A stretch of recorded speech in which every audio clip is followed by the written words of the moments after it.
Hey there, stewards. I actually had no plans to go live in the group today, but I just had a little smidge of something that I kind of wanted to talk about. And I have Tammy Fink has been in the group interviewing. And I took her course the other day, and it was great.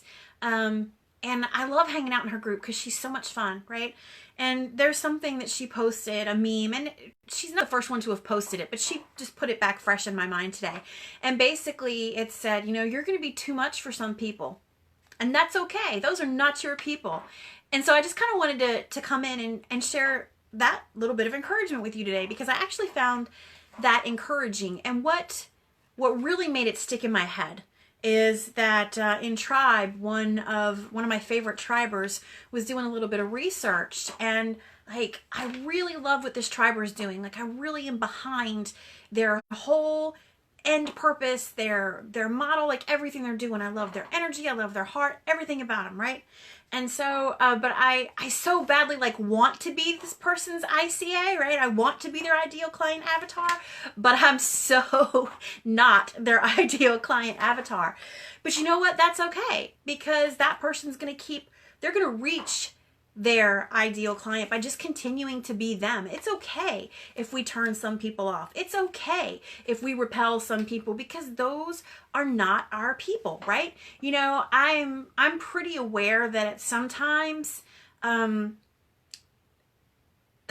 depending on how I present myself or my case, sometimes I can be a little intimidating, and that's never my intent. Sometimes my passion for a subject can make me come across in a way that makes me seem maybe not so approachable, and I do need to keep that in mind. But at the end of the day, if I run somebody off because I have too much passion for scripture, or I'm not willing to compromise in certain areas, or I'm going to be super solid on a line of truth, right? Like I've got all the grace in the world on a good day. We always need to refill our grace buckets, right? But on a good day, I've got all the grace in the world for those differences, but I'm not going to backpedal from a scriptural truth, right? I'm not going to do it. And there are people that are going to be turned off by that, right? If I've got people that have come to my page or come to the group and they are really wanting to kind of embrace the law of attraction type stuff, I'm going to turn them off, and that's okay. That's okay, because my audience, the people that I'm trying to reach, right, are those of us that are solopreneurs. We're in this space. We're trying to build our business in a way that honors God. So I'm not going to sugarcoat things, and I'm not going to back away from hard conversations just to grow an audience, right?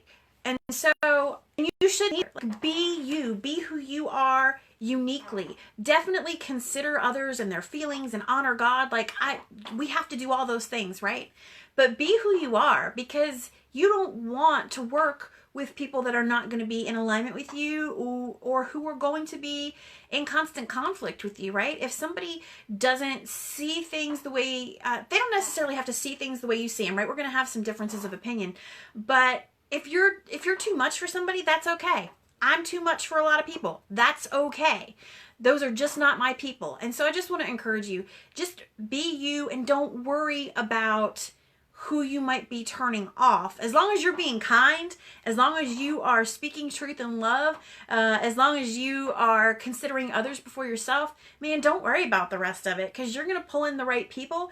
Just keep being you and keep showing up and serving, because that's the key, right? We have to show up and selflessly serve. And as long as we're doing that as us, right? Because God made us, I want to say there's no unique gift, right?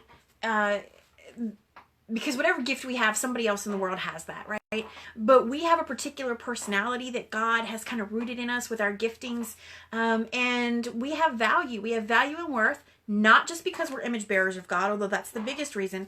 But we have value and worth because He gave us this specific personality and these specific giftings to use in a specific place and time where we are. He knew everything. He knew where we would be born and where we would eventually move to and who we would marry and who would be within our circles of influence, right? And He's equipped us.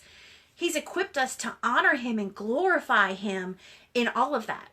And I think that's just such an awesome thing. So just keep plugging along, keep moving forward, and don't worry if you are not everyone's cup of tea. I'm not either. All right, guys, have a fantastic week.